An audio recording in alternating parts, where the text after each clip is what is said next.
G'day punters. Today I'm going to do a bit of dodgy backyard fork maintenance on the KTM 690 Enduro. Why is that, Josh? I hear you asking. Well, the other day I had a bit of an oil leak on one of the forks.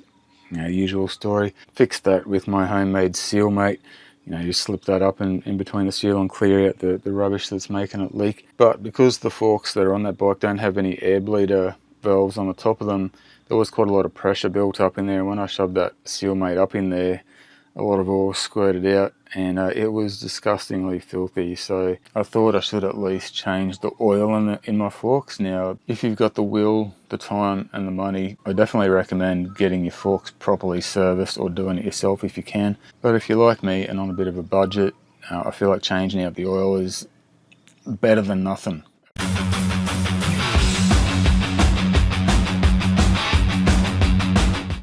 It shouldn't be hard to do. I haven't mucked around with these forks before, but I have done the same thing on the Tenere 700, and that was fairly easy. It's just a matter of taking the forks off the bike, tipping the old oil out, measuring how much comes out, and then putting back in some fresh oil, around about the same amount. Maybe a little bit more if you've had a few fork seal leaks in the meantime. Now, I say it should be simple.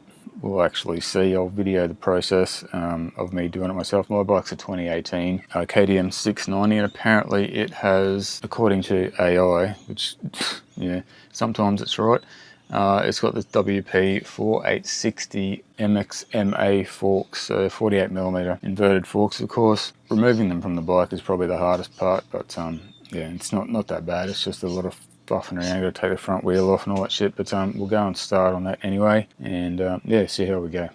Alright, we'll get the bike up on the bike stand first of all.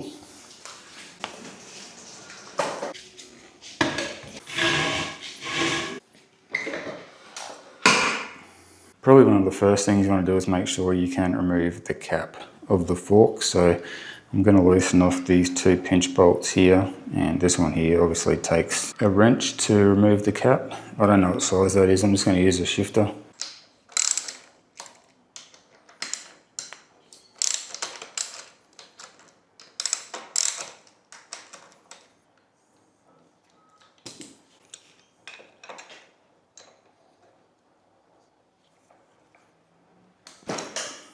I'm not going to remove it just yet, just make sure it's loose enough to be able to be unscrewed when the fork's off the bike without a vise, because I don't have one currently. So yeah, I'll do that on both sides. At some point it'd be a good idea to take notice of how far up your forks are mounted currently, so if you want to put them back exactly where they were.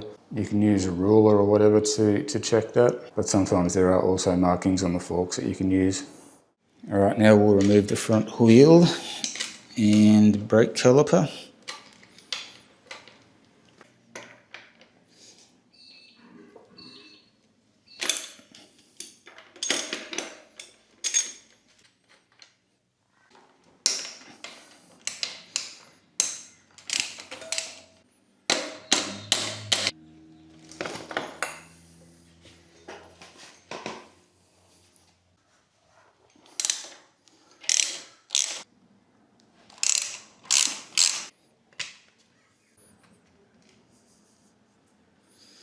We will have to remove this ABS sensor as well.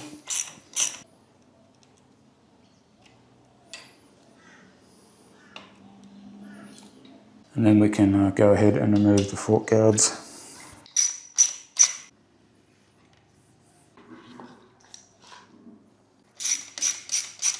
These particular KTM fork guards, you can't remove them from the bottom of the fork anyway. I'll loosen off the lower pinch bolts on this right hand fork now. We'll just do one fork at a time. Just be ready for the fork to slide out on its own too. Sometimes they do, sometimes they don't. This one won't.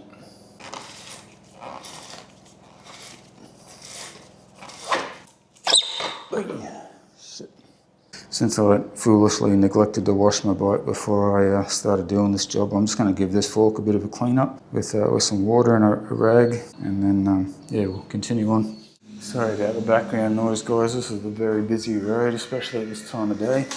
But anyway, what I've done, I've got the fork clean-ish, and I've got an oil pan ready to go, and some form of measuring container. Now, don't quote me because I don't really know what the hell I'm doing here, guys, but what I'm going to do is just work this fork a bit. Just pump it, get the oil moving around, and even tip it upside down and do the same. Because what we want to do is get as much of the sediment at the bottom of the fork out of the top. And yeah, you know, all the crap will settle at the bottom here, so if we can shake it all up, get it dispersed in the oil, more of it will come out. Probably even a good idea to shake it up. Alright, once you're satisfied that you've shaken it up enough, we'll remove our pre-loosened fork cap.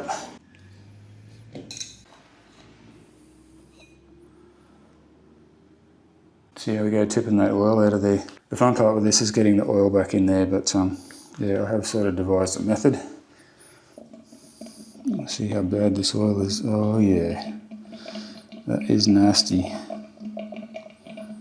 That oil is well overdue for changing out.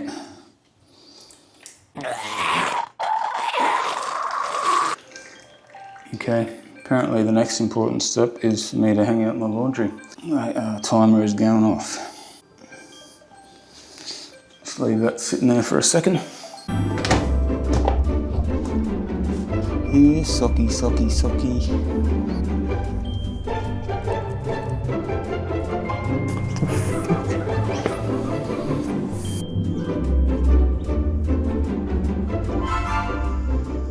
Yeah, never looks like that much shit when you put it in the machine. But anyway, back to the forks.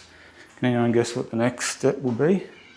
No, cheeky bastard. I'm going to do the same with the other side. Actually, no, what I might do is measure how much oil came out of that one first, and then we can do the other side.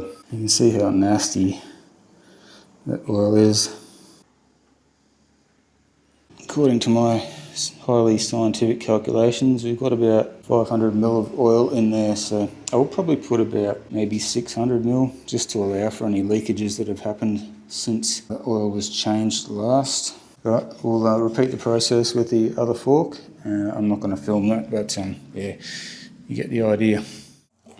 Alright, the oil coming out of this one, definitely not much better.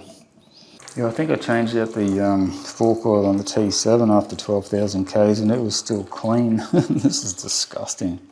Right, next step's jumping on the e-scooter, shoot down to Legends at Gimpy Motorcycles and see if they've got any freaking fork oil.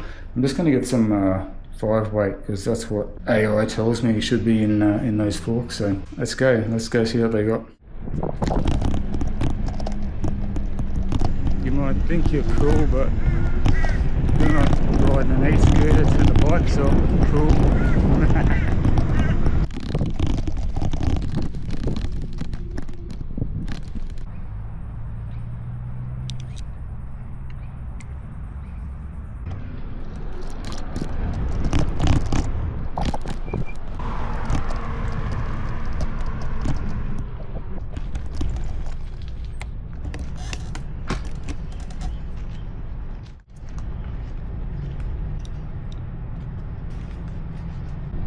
Trusty all cycles, they got what I need.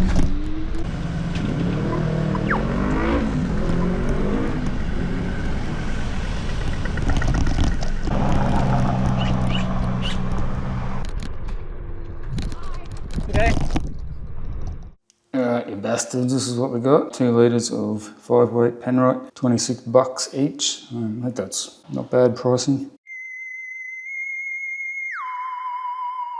Let's see if we can get that shit into those tubes. So there was actually maybe like 100 ml more oil in that left fork. So yeah, I'm definitely going to stick 600 back in both. That stuff looks a bit cleaner. About 600 there. Now, as I said, getting the oil in here is the fun part. The key is getting the spring in the right spot. And don't rush it.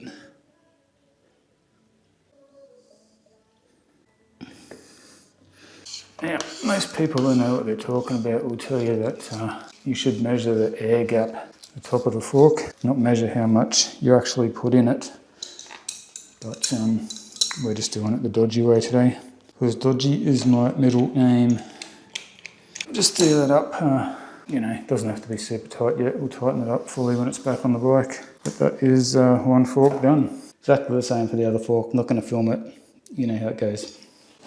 Okay, we can refit these to the bike. Obviously, we'll tighten up the lower pinch bolts first, then tighten up the cap again. They don't need to be super tight. Just give them a little nip with the shifter, and then tighten up the top pinch bolts. Easy peasy.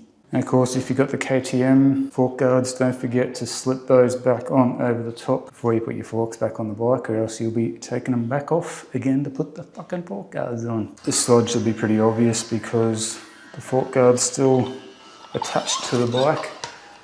So I'll slide that up through there. This one was a bit of a turd to get. I've had to jam a screwdriver in here just to loosen that off, so I'll do the same, putting it back in. Beautiful. This is where you set the height of your fork in the triple clamp and try to get the lovely WP logo facing out to the side, or else it'll look a bit weird. Right about 10 mil. Perfect. In case I haven't mentioned it yet, it is hotter than hell today. It's steamy as fuck. Sweating balls. I can't wait for this to be done. Let's get into it. So I've just nipped up these lower pinch bolts. You want to make sure you don't over tighten them, okay? Make sure you follow your specs, torque specs from your manual. Oh, this guy next door, fuck's sake. I don't have a torque wrench so it'll measure that low, but yeah, just don't over tighten them. These ones up here can be a fair bit tighter, but you want to make sure you nip up your fork cap before you tighten those up.